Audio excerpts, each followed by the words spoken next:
Class 10th math NCERT का exercise 5.2 question number 19 है। Question number में बोला गया है सुब्बा राव ने 1995 में 5000 के मासिक वेतन पद कार्य आरंभ किया। सुब्बा राव जो है वो 1995 में 5000 के मंथली सैलरी पे कोई कार्य स्टार्ट किया और प्रत्येक वर्ष ₹200 की वेतन वृद्धि प्राप्त की। प्रत्येक साल उसका 200 रुपया वेतन जो है वो बढ़ रहा है। जैसे कि 1995 में अगर हम देखें कि उसका सैलरी 5000 है तो 1996 में उसका सैलरी 5200 होगा। फिर अगले साल 200 और बढ़ेगा, फिर उसके अगले साल 200 और बढ़ेगा। तो तब तक बढ़ेगा जब तक कि उसका सैलरी 7000 ना हो जाए।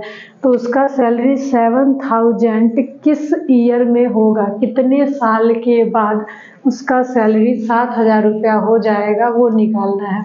तो यहाँ पे जो है वो कितने साल के बाद यानी कि नंबर ऑफ टर्म निकालना है, एन की वैल्यू। इस क्वेश्चन से पहले हम लोग एपी बनाएंगे। तो एपी बनाने के लिए फर्स्ट टर्म पता होना चाहिए, जो कि फर्स्ट टर्म दिया गया है 5000। प्रथम पद जो इसमें दिया गया है a = 5000 दिया गया है और प्रत्येक वर्ष 200 रुपया बढ़ रहा है।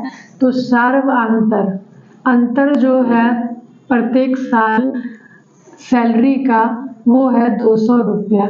जब ए और डी पता होता है तो हम एपी बना पाते हैं। तो एपी के लिए अगर देखें तो फर्स्ट टर्म 5000, उसके बाद अगले साल और 200 रुपया बढ़ गया तो 5200, फिर उसके अगले साल 200 रुपया और बढ़ गया। तो ये फर्स्ट ईयर का था, ये सेकेंड ईयर और थर्ड ईयर के लिए करेंगे तो फिर इसमें 200 प्लस करेंगे तो 5400 होगा। इसको डैश डैश ऐसे ही चलेंगे। तो अगर हम देखें कि ये ए आया कहाँ से, 5200 एंड 5400, तो ये तो ए दिया हुआ था। जैसे हम एपी बनाए तो A1 A2 A3 लिखते हैं। तो A2 के लिए A प्लस डी करते हैं, जो कि ए की वैल्यू 5000 दी है प्लस डी की वैल्यू 200 है।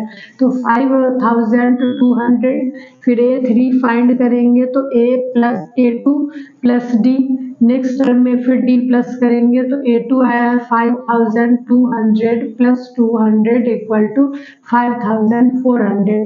तो इस तरीके से हम कितना भी एपी बना सकते हैं।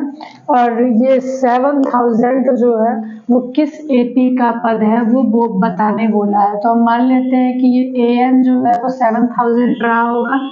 AN = 7000।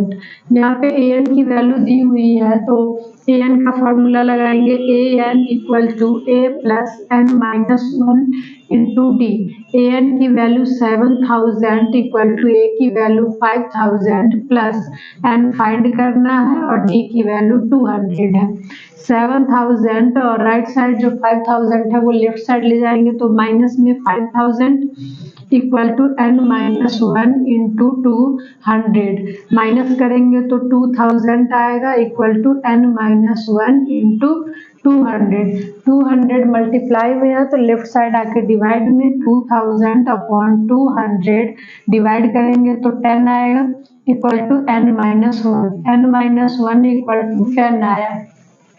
अब हमें n की वैल्यू फाइंड करनी है तो n के साथ -1 राइट साइड जाएगा, +1 = 11 आएगा। यानी कि सुब्बा राव जो है वो 11वें वर्ष में जो उसका वेतन होगा वो 7000 रुपया होगा। 11वें वर्ष में वेतन 7000 रुपया होगा। यही बोला था कि वर्ष निकालने के लिए